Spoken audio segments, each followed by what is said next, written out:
This was Odessa, Soviet port on the Black Sea.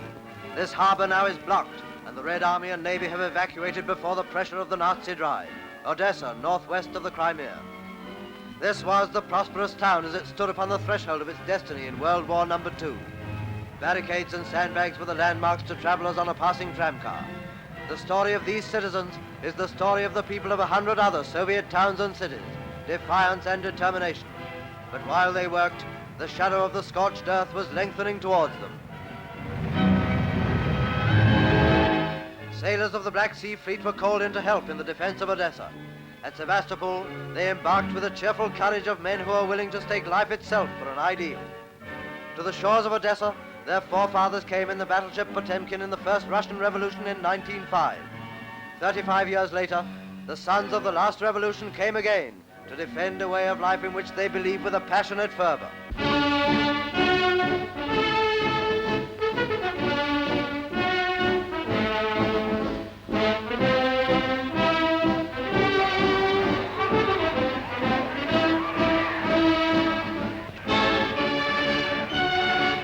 Men fight best when they struggle against tyranny. That is why no horrors can break the Soviet will to survive. That is why the war has found this vast nation so firmly united. That is why they face each new sacrifice without flinching.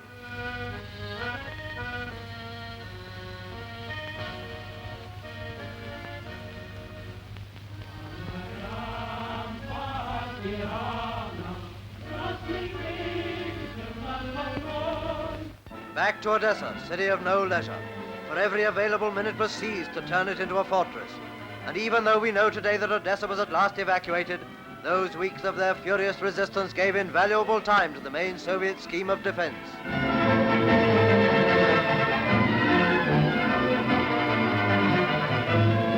The men of the Black Sea Fleet arrived to a warm welcome, and they inspected the armored cars that were to be used against the panzer hordes of the Nazis and their vassal Romanians. It's not a regular army fighting vehicle. Odessa's factories made it, while the enemy hammered at the gates. Also an armored train, an ordinary train protected by steel plates, a makeshift weapon for a mechanized war, but a deadly weapon at that.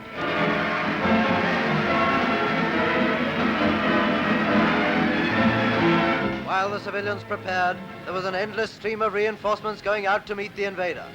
They have suffered terrible losses, but their reserves are immense and their generals fight with consummate skill.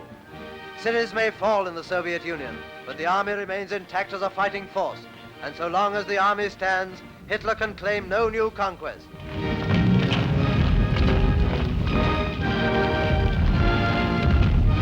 During the fateful days of Odessa's heroic defense, the life of the city carried on. The market still did good business and the stores were plentiful. These simple people you are watching now have the stamp of martyrs. Those who have died since they moved before the camera have given their lives for our security in the future.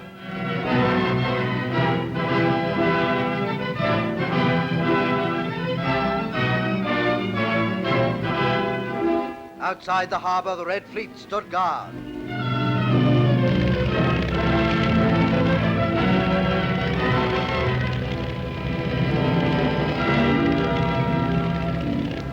The Luftwaffe raided ceaselessly, but each plane met a fearful barrage from land and sea and sky.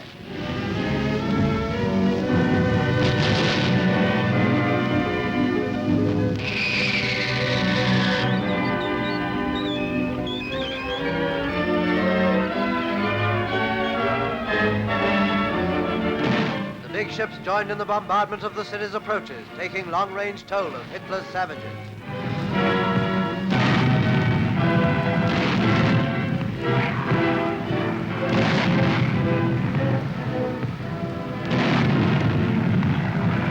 So, after many weeks of granite endurance, Odessa was evacuated. But scorched earth left only a withered wilderness. Many cities are falling before the march of Hitler's armies, but each new gain is an empty triumph so long as there are men left with the courage to fight on.